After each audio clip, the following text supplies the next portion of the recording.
ভাই পরকীয়ার একটা বয়স দেন। এক বেড়ার দুইটা ছেলে ছিল। এক ছেলে বড় ছেলের বিয়ে করাইছে, 10-12 বছর হয়ে গেছে।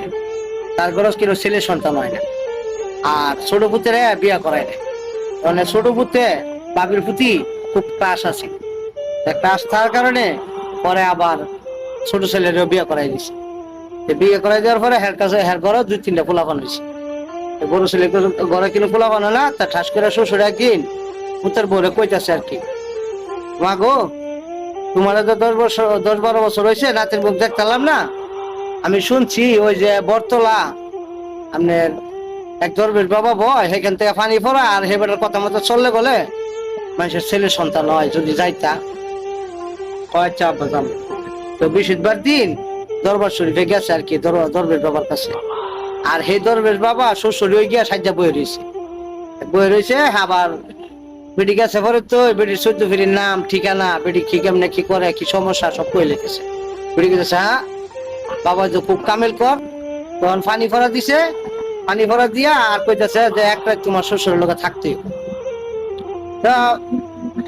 আচ্ছা বাইতাইয়া। পরে বেটির জামাইরা কইতেছে দরবেশ বাবার কাছে গেছিলাম, এলা পানি ফোড়া দিছে আর কইছে যে আপন লোকে এক রাত থাকতে সমস্যা কি, তোমার আপা আর আমার আপা তো এক কতই, এক রাত থাকলে যদি আমরা একটা কিছু হয় তাহলে ভালো না, তো থাকবা। তো বাড়ির বড় বউ না কাম কাজ সব শেষ করে এনে যায় আর শ্বশুর ঘরে হইতো। এর ভিতরে শ্বশুর আগে গিয়া এক সহির মেঝে থাকতো আর কি। আগেলা দিনে সহি আসিল, সহির আবার বড় বড় ফাঁকা ছিল। হ্যাঁ ভাবছে কি যে বড় বউ দায়িত্ব আছে যে এর ভিতরে যন্ত্রটার একটা শান দিয়ে নি, এই সহির ফায়দা এর যন্ত্রটারে শান দিতে আছে। এই না দেখে বিলে নিশ্চিত দেখতেছে যে একটা ইন্দুর উঠতেছে নামতেছে বিলে ঠাস করে একজনের মাথা কামড়টা খাই নিছে। খাই লওয়ার পরে খাইতো গেছে মারা যাওয়ার পরে বেডি আইসে ঘন্টা 2 ঘন্টা পরে আয় দেখি শ্বশুর মহিলা নিছে। মনে মনে চিন্তা করতেছে অহন যদি সকালবেলা উঠে দেখে আমার শ্বশুরের ধন কাটা মরে গেছে গা আর আমি জীবিত, দুষ্টা তো সারা আমার উপরে করবো যা শ্বশুর তো মরে গেছে গা, আমিও ব্যাগ ধরে মরে থাকি। তো ভিডিও ব্যাগ ধরে মরে নিছে। সকালবেলা দরজা মরজা কেউ খুলে না, বড় ফুটাইছে আয়া দরজাটা সাফাইতেছে উঠে না, পরে বাইঙ্গে ঢুকছে। ঢুকার পরে আয়া দেয় কি বাপও মেরে লইছে, বউ নিচে করে মেরে লইছে।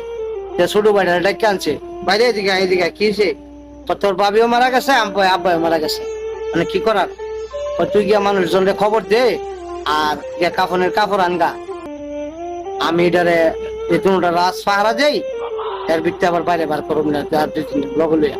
আচ্ছা তখন হ্যাঁ বড় ভাই গেছে বাজারও, আর হ্যাঁ করছে কি আন্দা ওই যে বাবির পুত্রি যে ক্রাশ আছিন, চিন্তা করছে বাচ্চা থাকতে তো সুত মারে নিলে কিছু করতারি নাই, মরে গেছে গায়ে বেড়ে একটা কাম করে দেখুন কাপড় উল্টায় কাম করতে গেছে পাট করে বিড়ি দেওয়া হজাক উঠে গেছে।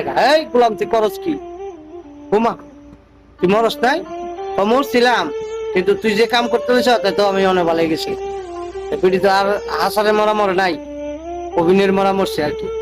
তখন হের মাথার বুদ্ধি হলো কি রে, আমার বাবির এই কাম করার পরে বাবি ভালো গেছে গা, তাহলে বাইরে খবর দেন। বাইরে খবর দেন না, ঘটনাটা কইছে বাবির এই করছি পরে বাবি ভালো গেছে গা, অনে আয় বাপের 2 ভাই মিলে ফুটকি মারে।